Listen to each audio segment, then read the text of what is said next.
valenciana, i és que ja s'ha iniciat la seva quinta setmana, una jornada en la que la Conselleria d'Educació i els sindicats docents tornen a seure en l'11a mesa de negociació, mentre que el de maig suma ja 21 dies lectius sense que l'administració valenciana i els 5 sindicats docents hagin sigut capaços de signar un acord global que permetra posar fi a una mobilització que els sindicats han qualificat d'històrica.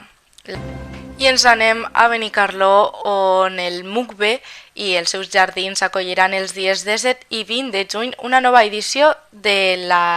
Festival d'Arts Inclusives Miram, una iniciativa impulsada per la Regidoria de Serveis Socials i Polítiques Inclusives, que té com a objectiu donar visibilitat a les capacitats, el talent i la creativitat de les persones amb discapacitat a través de diferents disciplines. Es va presentar el bono infantil per al transport públic i d'això ens parla Mercedes García, concejala de Turisme i Educació a Vinaròs.